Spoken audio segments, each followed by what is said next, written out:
Amigos, bienvenidos a esta nueva emisión de Sin Filtros. Hoy vamos a hablar de Chile. Este año hay elecciones en el mes de noviembre y todo el mundo se pregunta cuáles son las tendencias, qué sienten los chilenos, cómo se sienten con el gobierno del presidente Gabriel Boric y cuáles son las tendencias que existen, cuáles son los retos de la sociedad chilena. El crimen organizado transnacional ha sido un tema de discusión, la economía. Hubo intentos de cambiar la Constitución, pero los ciudadanos unidos no permitieron que eso se produjera como lo había planteado primero el gobierno y luego un grupo que particularmente pues pareciera que tenía las mismas tendencias de ese gobierno.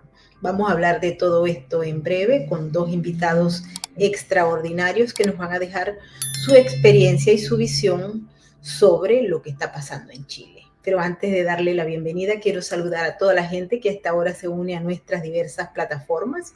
Un saludo muy especial a todos nuestros amigos de España. Muchísimas gracias por estar con nosotros en el podcast. Igualmente quiero saludar a los que se están uniendo a través de X, de todas nuestras plataformas en las redes sociales y por supuesto a los miembros de nuestro canal de Sin Filtros ni Censura en YouTube y en Rumble. Bienvenidos todos. Quiero agradecerle a toda la gente que también está con nosotros a través de patreon.com/Venezuela Política. Bienvenidos todos y ahora sí vamos a darle la bienvenida a dos extraordinarios invitados del día de hoy. Juan Carlos Aguilera, filósofo político ampliamente conocido. Los invito a leer sus trabajos porque son realmente maravillosos y profundos, que es el punto que tenemos nosotros en el debate y la discusión de esta plataforma. Igualmente le vamos a dar la bienvenida a José Fernando Correa. Él es abogado y presidente de una organización llamada Ciudadanos de Chile. Bienvenido, José Correa. Muchas gracias, Maybor, por la presentación. Así es, presidente de la Fundación Ciudadanos por Chile, una fundación, obviamente una organización sin fines de lucro, que nació después de la insurrección del 18 de octubre del año 2019 acá en Santiago, justamente para tratar de revertir y aportar en el contraproceso de la revolución que se estaba dando. Ya vamos a discutir sobre eso. Vamos a darle la bienvenida a Juan Carlos Aguilera. Muchísimas gracias por estar con nosotros. Muy amable, muchas gracias, Maybor, además de conocerte personalmente a través de la distancia. Estoy agradecido a esta invitación porque sé que este es un canal serio en que se profundizan sobre las cuestiones y donde a lo mejor uno puede hacer un pequeño aporte, una mirada más reflexiva acerca de lo que ocurre en nuestro querido país. Así que agradecido, muy agradecido. No me queda la menor duda de que va a haber aportes significativos. Invito a esta hora a todos aquellos que están conectados al superchat de YouTube y a todos los mecanismos de comunicación para que expresen sus opiniones, con quién están ustedes, qué piensan que ha pasado en Chile. Vamos a hablar sobre diversos aspectos. Quisiera empezar con el don Juan Carlos Aguilera. Explíqueme su visión. ¿Cómo está en estos momentos Chile? Luego de un gobierno como el de Gabriel Boric, que prometió cosas, llegó bajo unos mecanismos tal vez de violencia y que luego pues nadie sabe exactamente aquí afuera, como lo vemos nosotros, cuáles fueron los logros, los beneficios para los chilenos. Luego nos vamos con José. Sí, desafortunadamente, cuando uno tiene una visión de estas cuestiones, digo desafortunadamente porque estamos en una, me parece a mí, en una situación de lo que podríamos llamar una decepción social. Una decepción social que tiene diversas manifestaciones y las raíces las podremos conversar después. La primera manifestación de esa decepción social es el clima de inseguridad ciudadana que existe en el país, que ha llegado a niveles que son verdaderamente inéditos para los chilenos. Hace 2 días atrás se asesinó en el propio hogar a un matrimonio y que fue un asesinato con carácter de premeditación, pero con una característica muy rara, porque existía una especie de banda de personas que utilizaban armamento que no es el habitual, ese clima de inseguridad es muy tremendo, que ya no solo en las zonas urbanas, sino que ya llegó a las zonas rurales. Esa es la primera cuestión. Esa decepción social también tiene una segunda manifestación, a mí me parece, que es el clima de corrupción política que hay en el gobierno, que se podría denominar, como se denomina clásicamente, el Estado como botín, ¿no? Se manifiesta de esa manera. Lo hemos visto hoy día. Tenemos a la tercera autoridad de la República que está imputada en un posible hecho de corrupción política y económica. Esa corrupción siempre tiene ese componente económico en el gobierno, que partió con una postura de una especie de purismo, ¿no? Moral, que se ha demostrado falso. Eso también trae aparejada una decepción social. Y la tercera cuestión, que también es inédita en Chile, es la masificación de la cuestión del narcotráfico, que también está presente a nivel nacional, reticularidad que hay a nivel de las poblaciones, en las cuales la gente que no comparte o no entra en el juego de la violencia, el narcotráfico, evidentemente están de alguna manera encarceladas. Esta excepción social yo la veo en estas tres dimensiones, que son brochazos largos, pero que uno podría sintetizarlas en que la libertad está aprisionada. Esa excepción social se manifiesta en estas tres dimensiones que acabo de decir, y que la libertad está aprisionada. Nosotros necesitamos liberar la libertad. Esa es la situación, a mi juicio, que está viviendo nuestro país en este momento. Y las raíces de aquello son muy profundas, son multicausales y que van configurando hoy día, que no voy a entrar en ello desde luego, configuran un clima también político en el cual estamos expectantes respecto de las próximas elecciones presidenciales y de la Cámara, tanto alta como baja. La baja, que son diputados completos, y la alta, que es el Senado, la mitad del Senado se renueva, que estamos esperando allí la posición, evidentemente, de quienes están hoy día siendo los posibles actores de lo que va a ser esta contienda desde el punto de vista de las campañas presidenciales, y que esperamos, evidentemente, que de esta decepción social pasemos a una normalidad social. Sería iluso, ¿no?, pensar de manera casi adolescente a la euforia, que simplemente necesitamos volver a la normalidad, a la tranquilidad que necesitamos como seres humanos para poder desplegar nuestras capacidades, nuestra libertad, en un ambiente de lo que yo llamo espacios de esperanza. Necesitamos configurar espacios de esperanza. Y eso es lo que seguramente los candidatos presidenciales que se están aprontando a esta carrera presidencial, pudieran a lo mejor dar esa luz que necesitamos, ¿no? Y también yo diría, Mainborg, que hay una cuestión de fondo que está configurando esta decepción social en nuestro país, en que tenemos que liberar la libertad, pero no cualquier libertad. No cualquier libertad. Y eso habrá que matizar en algún momento. Eso es lo que podría, en una primera aproximación, para no acaparar el tiempo de esta conversación y dejar al próximo invitado. Bueno, creo que el planteamiento que ha hecho es sumamente importante, y particularmente en el marco de lo que son las elecciones. Te pregunto, José, porque ustedes han tenido un trabajo extraordinario para crear conciencia de todo lo que representa las amenazas de un modelo de carácter autoritario, de un modelo en el que el Estado termine siendo un real instrumento, ya no solamente de algunos poderes, sino del crimen organizado transnacional, con esos vínculos que se tejen desde el punto de vista político y desde el punto de vista criminal y extranjero. ustedes tienen muchos actores extranjeros extremadamente nocivos, peligrosos, que amenazan justamente la libertad y el anhelo de normalización que estaba expresando Juan Carlos en la intervención. ¿Cómo piensan trabajar?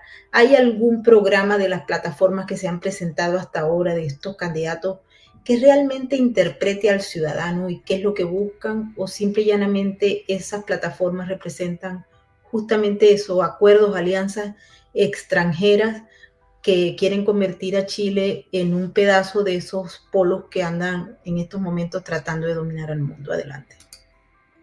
Bueno, sí, muchas gracias. Efectivamente, primero que todo, no puedo estar más de acuerdo con el diagnóstico que ha dado Juan Carlos.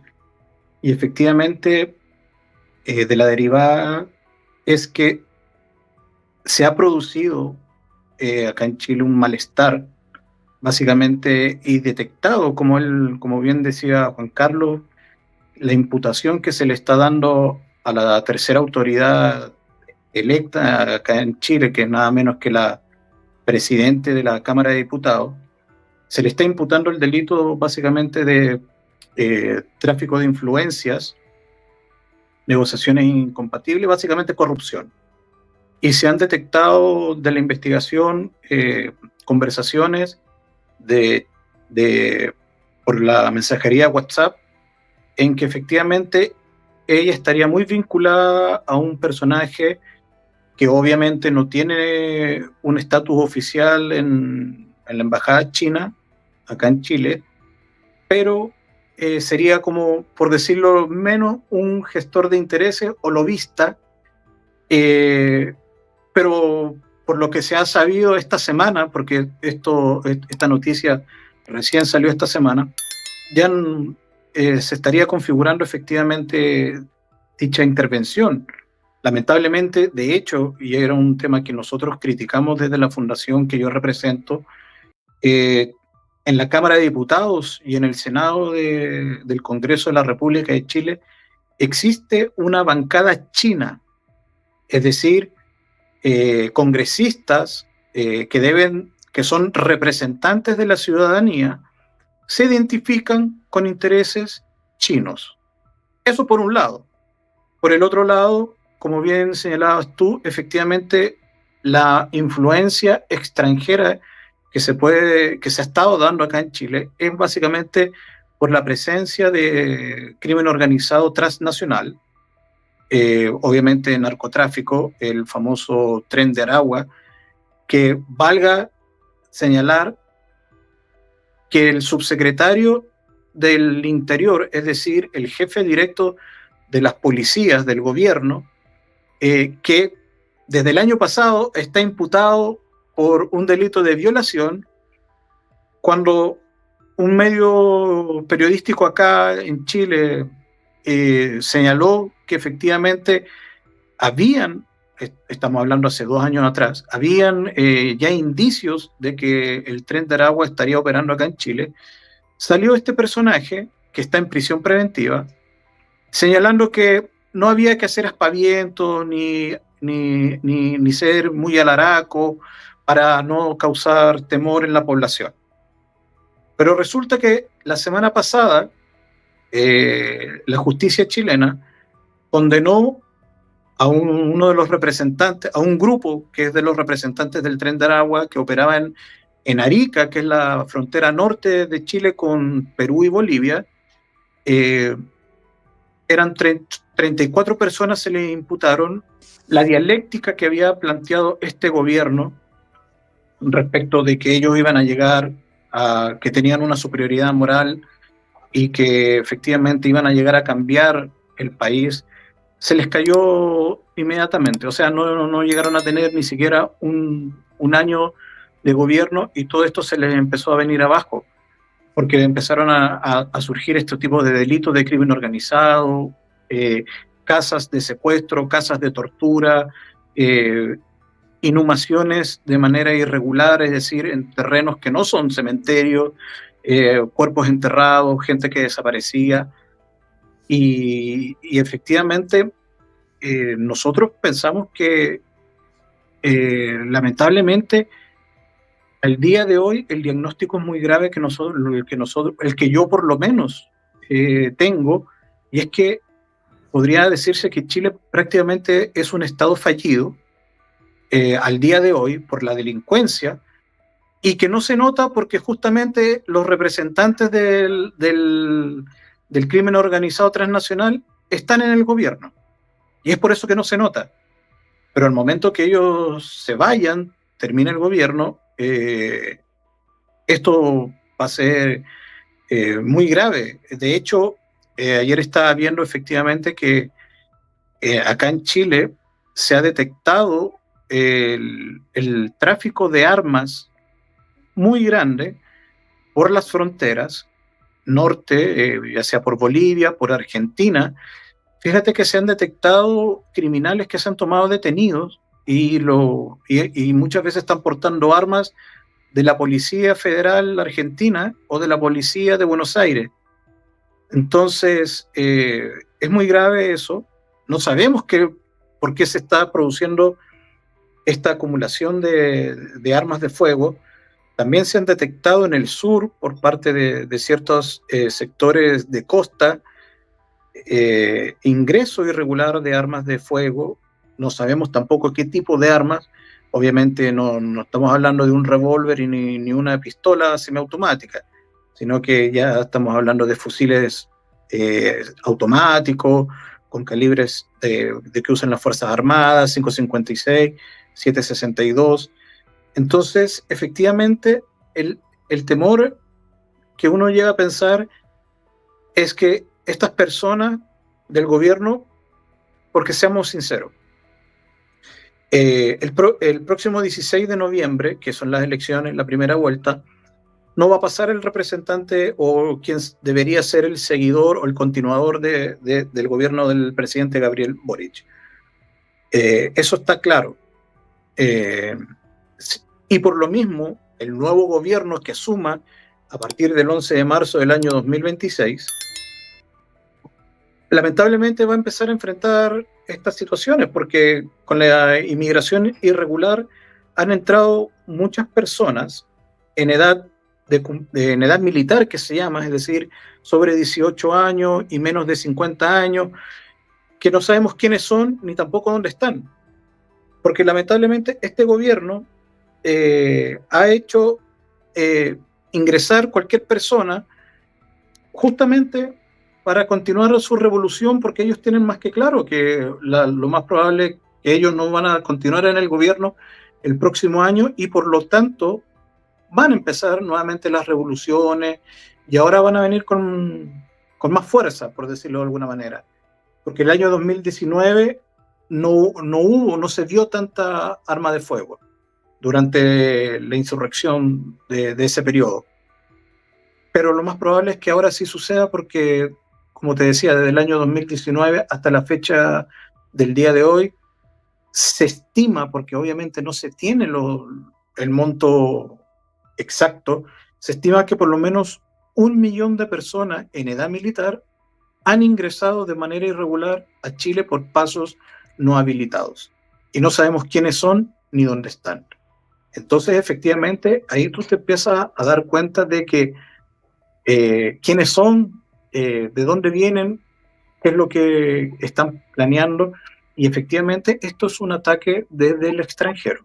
Nosotros hacemos efectivamente ese diagnóstico de que efectivamente hay intereses extranjeros. Por un lado está China y por el otro lado está efectivamente el crimen organizado transnacional, generalmente narcotráfico, que son los únicos que tienen acá en Latinoamérica son los únicos los que tienen las billeteras para financiar toda esta situación.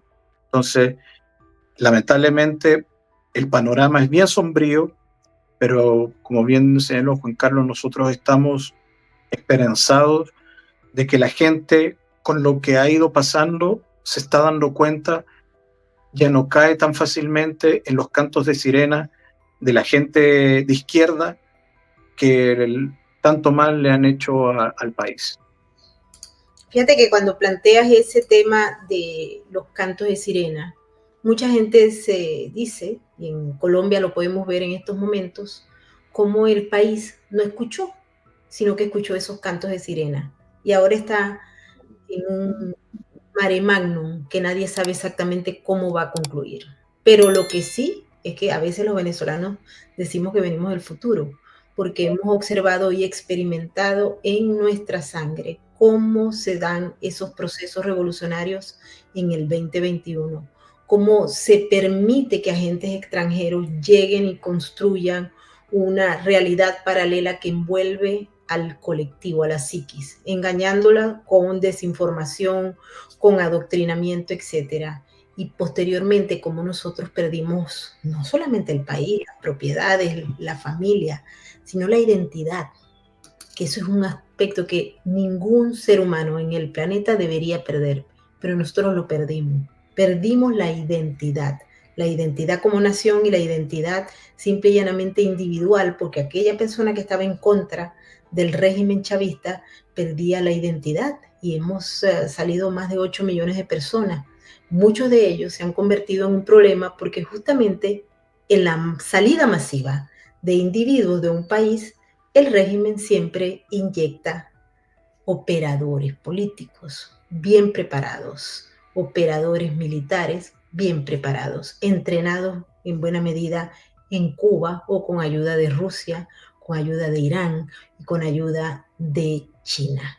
Le pregunto al doctor Juan Carlos, porque yo siento que el país todavía no ha entendido el problema. Nosotros lo vemos desde afuera y decimos, wow, si llegas con la violencia, si un gobierno se genera a raíz de un fenómeno de violencia colectiva y da como resultado a este individuo cuya conocimiento, nosotros tuvimos oportunidad de ver a Boric aquí en Estados Unidos y realmente muchos nos preguntamos qué pasó con Chile, por qué pasa de un país que tenía un nivel, que tenía una economía de mercado que marchaba, a esto. Lo vimos acá y es muy difícil de digerir el proceso de cambio hacia abajo. ¿Qué se dio en Chile? Adelante, doctor. Gracias por la pregunta, es muy profunda y a mí me parece que en todas las cuestiones humanas eh, eh, son multicausales. Y la primera aproximación que uno tendría que dar más, podríamos decir, práctica, yo no sé si nuestro país se compró esos cantos de sirena. Y lo voy a decir por hechos. Hay un hecho evidente que cuando sale el presidente de la República electo, con casi 5 millones de votos, que ha sido el presidente que ha salido con la mayor cantidad de votación en la historia de Chile. Pero salió en un momento particular, porque existía en ese momento lo que se llamaba el voto voluntario. Es decir, ahí hay un hecho que es importante tenerlo en cuenta, de que no fue Chile el que se compró esos cantos de sirena. Esa es la primera cuestión. Y el contraste de aquello es justamente el rechazo por parte del 62% de la población, más de 7 millones de personas, respecto de ese experimento social que se planteó en esa constitución, que no era otra cosa que la arquitectura de un régimen de gobierno que es el que pretendía incorporar en Chile el gobierno el gobierno que hoy día está a cargo del poder. Esto es muy importante tenerlo claro, porque cuando ocurre nuevamente el segundo momento constitucional, que tuvo un origen anticonstitucional, que estuvo además respaldado por una parte de la oposición, lo cual revela la irresponsabilidad política de la oposición de Chile Vamos en un sentido estricto, y que nuevamente es rechazado. Entonces lo que hoy día nosotros esperamos también, hay otro hecho que también que a uno tiene que tenerlo claro, son hechos, después voy a ir a las ideas que me parece a mí que están detrás de esto. en la última elección que hubo de gobernadores, por ejemplo, en Chile. En el primer momento, cuando hubo elección de gobernadores con el voto voluntario, o dicho de otra manera, en términos periodísticos podríamos decir, en que la mayoría silenciosa no se pronunció, porque la mayoría silenciosa trabaja, está dedicada a la familia, está dedicada al esfuerzo personal. Cuando hay voto voluntario no se pronuncian, no participan. Pero cuando ahora hubo nuevamente un ejercicio democrático con voto obligatorio, existía un gobernador, solo había sido elegido en voto voluntario de la oposición. Y hoy día hay 8. No voy a entrar tampoco en las cifras de lo que eran los representantes a nivel de las comunas, ni de los llamados también cores o personas que participan del gobierno regional, y también de los llamados regidores antiguos en Chile, que son los hoy día los concejales. Ahí se cambió también el nivel de representación de la oposición, que estaba muy disminuido. De manera que desde esa perspectiva, como hecho electoral, uno podría esperar ahora que con el voto obligatorio va a aparecer nuevamente esa mayoría silenciosa que lo que quiere efectivamente es la paz social. Esa paz social que se prometió en un acuerdo en noviembre del año 2018, en un acuerdo en que toda la oposición y el gobierno, parte de la oposición y el gobierno, Chile Vamos y el gobierno de turno, que es el presidente Piñera, y con la participación solo de Gabriel Boric del Frente Amplio, que eso revela su nivel de liderazgo que tenía, porque no hay que menospreciar a estas personas. Nosotros sabemos que ese acuerdo de paz social y nueva constitución no trajo ni la nueva constitución ni trajo la paz social. Entonces, ¿qué es lo que pasa? Que ese es el cuadro, me parece aquí, basado en hechos, que va configurando una realidad que a uno le asiste la esperanza de que esto pueda mejorar.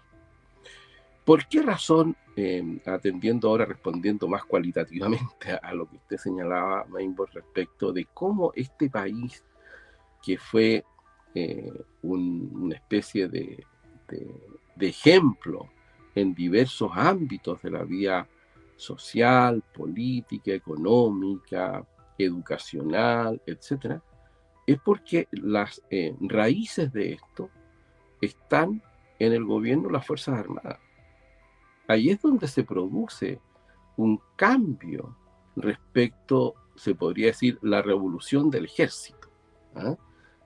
Se ha señalado que en Chile estamos hechos de revoluciones, que comienza en el siglo XX, la revolución en libertad de la democracia cristiana, que entrega el poder luego al gobierno marxista de Allende, que es la revolución de las empanadas y vino tinto, que efectivamente fue una borrachera, y finalmente está la revolución de las Fuerzas Armadas.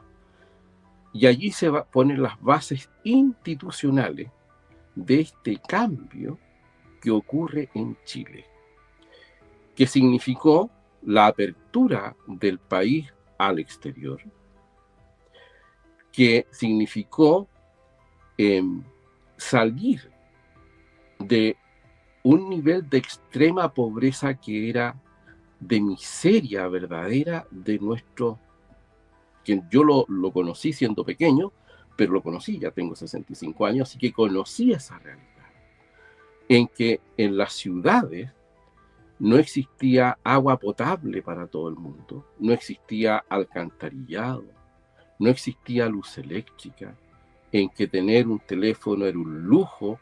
Hay un hecho sociológico, Mainborg, que es muy interesante. En esa época, quien ostentaba tener un refrigerador, por ejemplo, lo ponía en el living de la casa, como una especie de trofeo, ¿no? Cuando el refrigerador tiene que estar en la cocina. Y ese tipo de hechos fueron cambiados radicalmente en el país. Y no fue tanto, a mi juicio, puedo estar equivocado, el modelo económico, que también lo fue y tiene un mérito enorme. Lo que en realidad ocurrió en ese gobierno fue sacar a miles de chilenos, millones de chilenos, de la miseria. Eso fue lo que en realidad ocurrió. Y sacarlos de la miseria significó, Mainborg, en que las tasas de mortalidad infantil pasaran casi a cero. Que el cólera, producto justamente de no tener la higiene adecuada, pasara a cero, no a casi a cero, a cero. La desnutrición infantil desapareció. Lo mismo que ocurrió con los llamados campamentos, favelas, o como usted quiera llamarlo, que son los cordones de pobreza de este país. Eso prácticamente desapareció. Y se entrega al gobierno por un itinerario institucional acordado, se entrega a quien legítimamente ganó, que fue el presidente Elwin, el año 1990, y ahí ocurre una profundización de esta arquitectura institucional, que permite justamente, si uno quisiera sintetizarlo en una frase, en creer en la persona. Creer en la persona y su libertad. En el ámbito familiar, en el ámbito educacional, en el ámbito económico-social y desde luego el ámbito político. Lo que ha ocurrido desde el año 1990 a esta fecha ha sido una declinación paulatina y consistente, desafortunadamente, en diferentes baremos que de alguna manera, a mi juicio, explican el problema que estamos viviendo hoy día en Chile. Por ejemplo, si usted va a las cifras del Banco Mundial, por ejemplo, advierte en que la tasa de natalidad comienza a caer de una manera que es impresionante. Y claro, si no hay chileno, no hay Chile. Y no solo no hay Chile, sino no hay futuro, no hay esperanza. Ese dato para mí es revelador. En segundo lugar, en esta idea de que tenemos que tener avances civilizatorios, de una manera que a mí me parece que es extraña, se instauran una serie de leyes que van desfondando nuestras raíces como nación y como país al mismo tiempo. Está en primer lugar la ley de divorcio, aparece la ley del aborto, las leyes que tienen que ver con la falta de identidad de la persona, que se llaman las llamadas leyes de género. Ese es un aspecto que trae aparejado indudablemente lo que yo denomino en un sentido amplio una desvitalización moral cultural. ¿Y qué es lo que ocurrió, por lo tanto?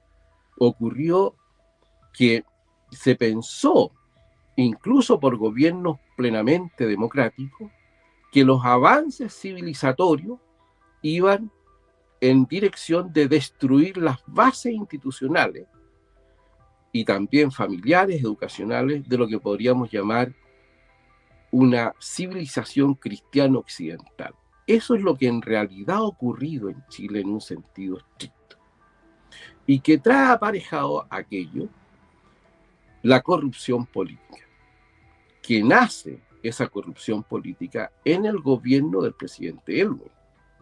¿En qué sentido nace en el gobierno del presidente Elwin? Que yo no tengo ninguna duda de su calidad y estatura moral como persona.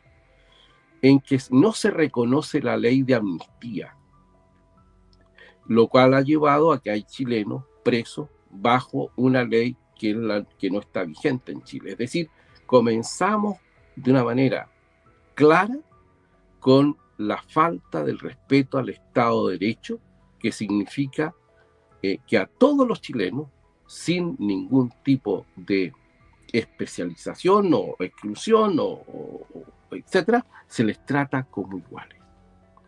En segundo lugar, a mí me parece que la cuestión de la corrupción política se manifiesta cuando en el gobierno del presidente Elwin se trae como invitado a un hombre que es sanguinario, en el cual, bajo su régimen, que era un régimen inhumano, como Erich Honecker, que se le acoge aquí como una persona magnífica. Luego, en el gobierno del presidente Frey, que también yo no tengo ni una duda de su estatura moral, sin embargo, se indulta al mayor narcotraficante que existía en ese momento en Chile. Hay un tercer momento, que es en el gobierno del presidente Lago, que también no puedo decir ninguna cosa respecto de él como persona. Sin embargo, en su gobierno comienza la corrupción de una manera clara, nítida. Corrupción en el uso de los recursos públicos. El presidente Lago estuvo a punto de caer su gobierno fruto de esa corrupción.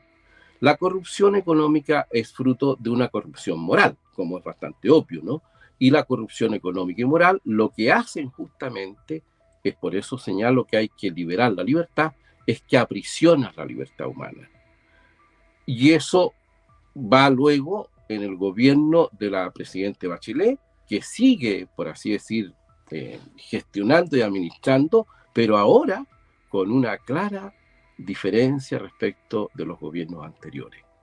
Si bien ella es parte de lo que se llama la concertación y los llamados gloriosos 30 años, como los gloriosos 30 años que ocurren también, curiosamente, en Alemania, ¿no? También se llamaron así los gloriosos 30 años, comienza con su gobierno a declinar en diferentes ámbitos. Fundamentalmente, y esto es una cuestión que uno tiene que tenerla muy clara, en que ellos van directo, recto a la corrupción del corazón de los niños. Aparece toda esta mugrería, porque es una mugrería respecto de la sexualización de los niños con los llamados proyectos JOCAS, en que les enseñan a los niños a poner preservativos, etc. Una cosa que es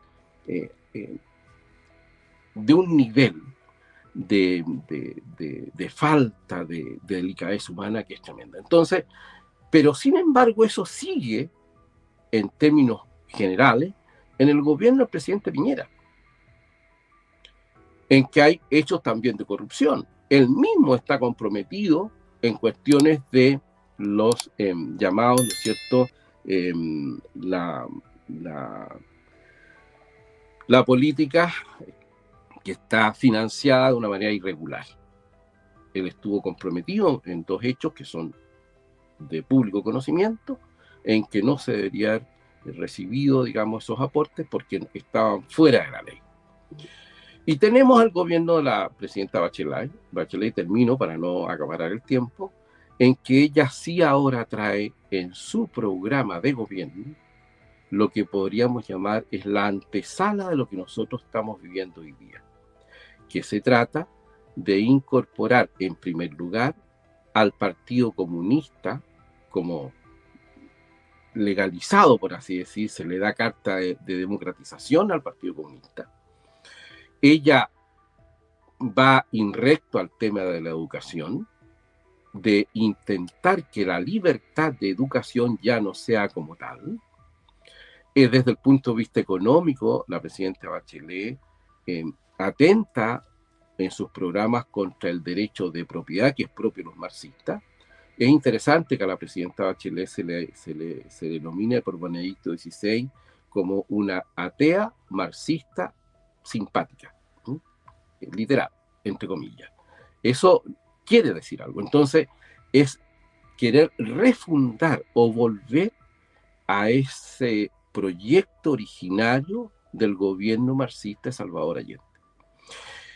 Luego viene el segundo gobierno del presidente Piñera, en el cual claramente su primera ley, que no queríamos, él de alguna manera, desde el punto de vista comunicacional, Mainborg, como sabe usted mejor que yo, él sale elegido por un eslogan que era muy interesante: no queremos ser Chilezuela.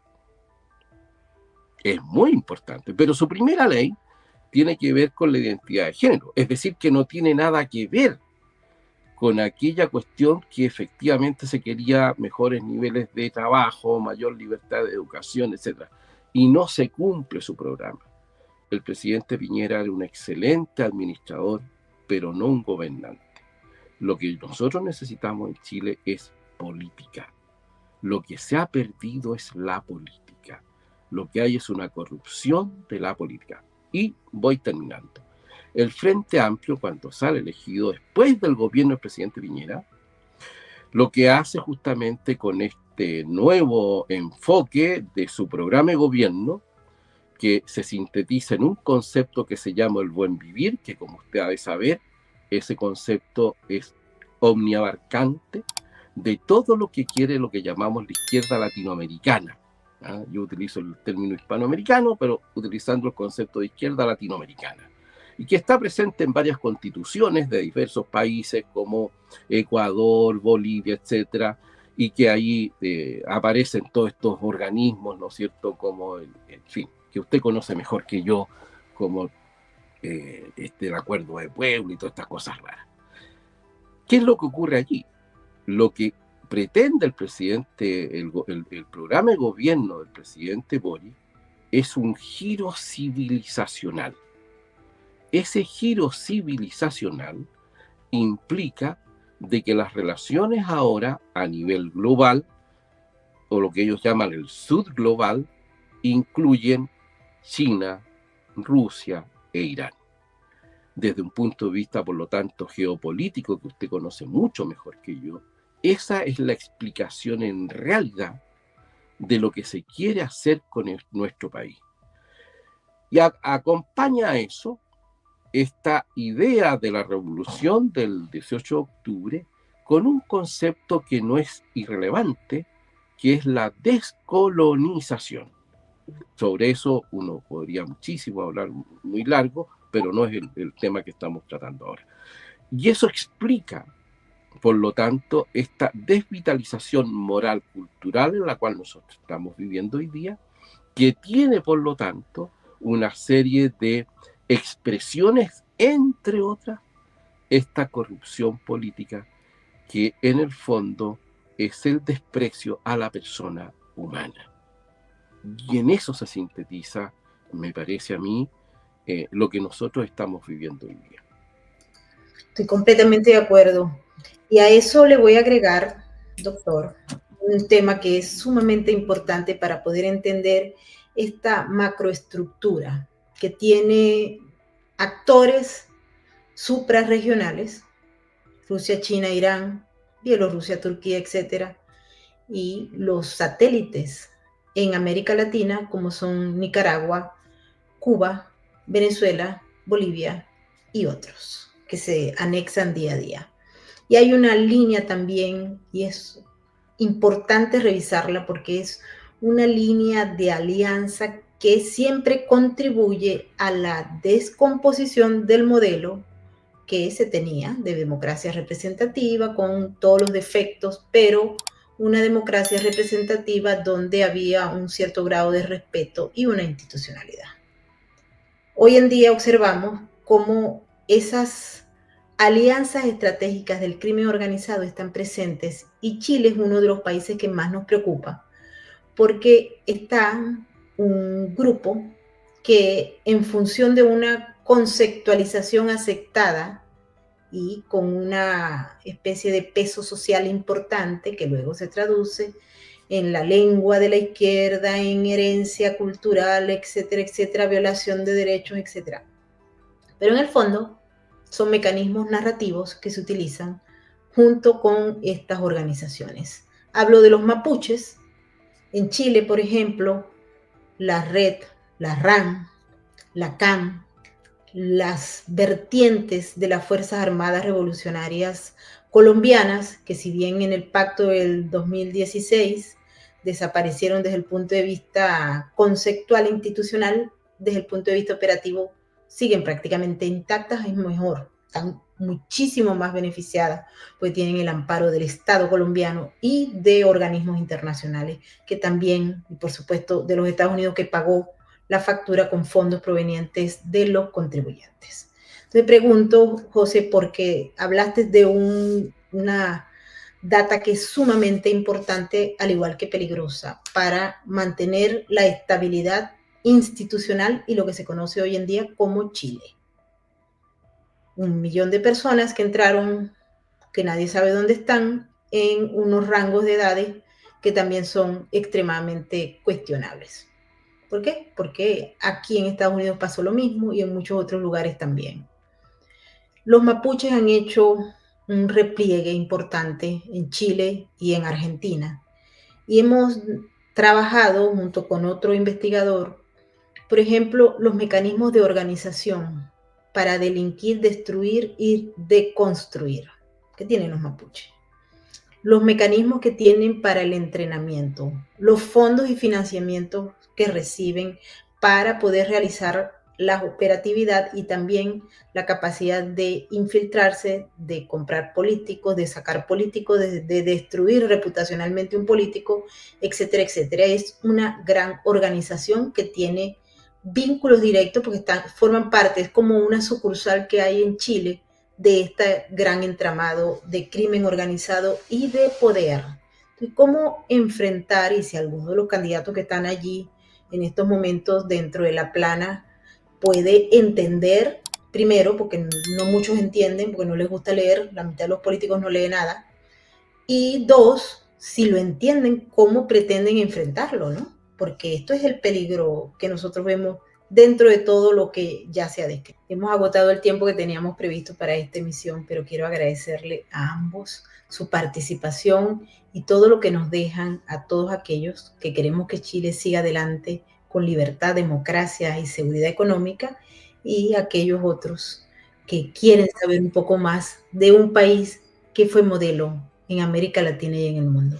Mil gracias, Juan Carlos Aguilera y José Correa, por estar con nosotros. Muchas gracias, Meibor. Muy agradecido y honrado también por la invitación. Un placer. Muchas gracias, Meibor. Gracias por todo. Gracias, Juan Carlos. Que estén bien. Buenas tardes. Igualmente, José. Agradecida a ambos. Y quiero también agradecerle a todos ustedes que han estado con nosotros en esta emisión tan interesante donde conocimos la fibra de Chile y cuáles son los escenarios futuros, los escenarios y los problemas que hay, esa agenda que debe enfrentar el nuevo gobierno, cualquiera que llegue, va a tener que enfrentar todos esos grandes desafíos que están allí y que fueron expresados por estos dos invitados tan extraordinarios. Quiero pedirles a todos ustedes que nos dejen también sus comentarios, qué es lo que ustedes piensan que va a pasar en Chile, hasta dónde va a llegar Chile, qué es lo que va a ocurrir con todo esto que él nos estaba explicando en relación al avance del crimen organizado, qué es lo que va a ocurrir con el ciudadano de a pie. Todos esos detalles quisiera que lo comentaran, nos tomamos el tiempo para leerlos y para responderles. Mil gracias a todos nuestros amigos que simplemente nos están escuchando y no nos están viendo. Nos vemos en la próxima emisión. Mil gracias a todos y recuerden que si todavía ustedes no se han suscrito a nuestro canal, por favor háganlo. Es simplemente fácil, ustedes van al canal de YouTube y le dan a suscribirse y activar la campanita de las notificaciones para que sepan cuando tenemos nuevos contenidos para ustedes. Igualmente, si quieren ser miembros de este canal, también pueden pulsar el botón de Join o de Unirme. También los invitamos para que formen parte de nuestra cuenta de patreon.com/Venezuela Política Realidades Sin Filtros. Únanse y formen parte de este canal. Ahora sí nos vamos y nos despedimos como siempre con el mensaje de la RAC, porque recuerden que juntos salvamos vidas. Nos vemos, manténganse libres, sentido común y pensamiento crítico. Su mirada no conoce de estadísticas.